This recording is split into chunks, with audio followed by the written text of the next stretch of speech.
it's February, and it's Black History Month. For now, we're going to be looking at some things next on Kenyatta the Preacher.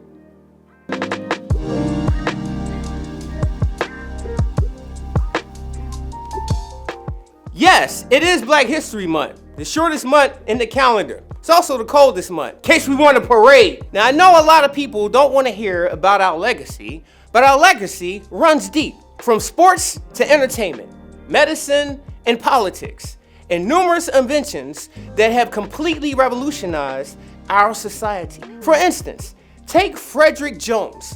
He invented the first refrigerated truck, which completely have changed how we transport food today. Then you have Otis Boykins, whose invention made pacemakers more efficiently to last longer.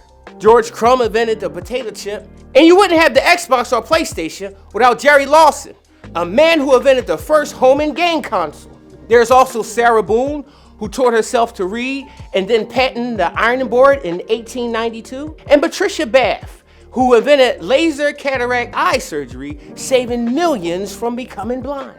But usually around this time, you only hear about Martin Luther King and Malcolm X. And our school system is heavy on Martin Luther King and not so much Malcolm X.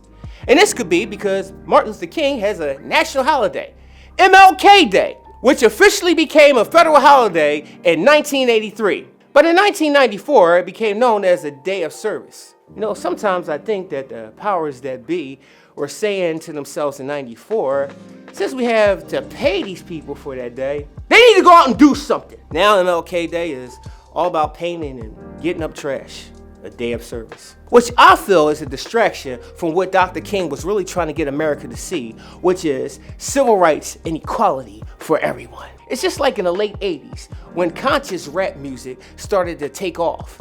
We had groups like Public Enemy and Brand Nubians and even Poor Righteous Teachers. And they had people waking up, seeing what was really going on. But did you notice at that same time frame, the music industry started to put out gangster rap? Coincidence? I think not.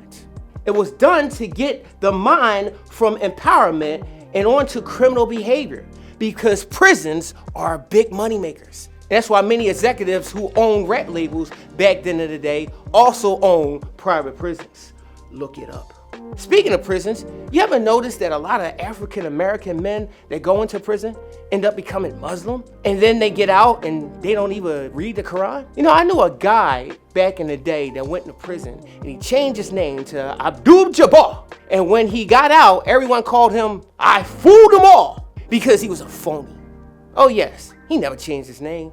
To this day, he is still known as Ernie Gibson. Hope you're listening, Ernie. You know, there are some people in the Bible that became converted and God actually changed their names, signifying true conversion. Think about that. Now, I'm talking about a name change and not so much a name translation.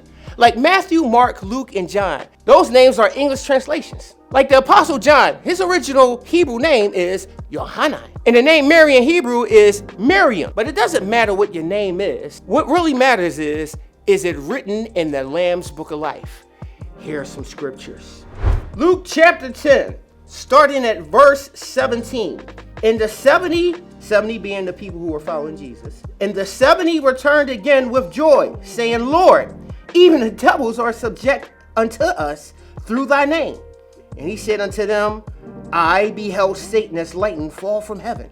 Behold, I give unto you power to tread on serpents and scorpions, and over all the power of the enemy, and nothing shall by any means hurt you. Notwithstanding, in this rejoice not, that the spirits are in subject unto you, but rather rejoice, because your names are written in heaven. So that's why you should rejoice, because your name is written in heaven. Now, how can you be sure that your name is actually written in heaven? Well, it all depends on where you place your faith. Ephesians 2:8. Ephesians chapter 2, starting at verse 8, it reads, For by grace you are saved through faith, and not of yourself. It is a gift of God, not of works, lest any man shall boast. So it's by our faith that we're saved. Faith in what, you ask? Faith in Jesus Christ. For God so loved the world that he gave his only begotten Son, that whosoever believeth in him shall not perish, but have everlasting life. Oh yes, God wants us to believe on his Son, Jesus Christ. and what he done for us. Now, what did Jesus do for you? Oh, he was crucified, buried, and rose again on the third day. 1 Corinthians chapter 15, verses 1 through 4. And if you place your faith in a historical fact, you will be saved. Hallelujah. Thanks for watching. Be on the lookout for the next video, where I dive more into Black history and show you how the enemy wants you to remember your bondage instead of your bloodline. So remember to comment below so we can continue the conversation. Click that bell notification, and I'm going to see you next time on Kenyatta the Preacher.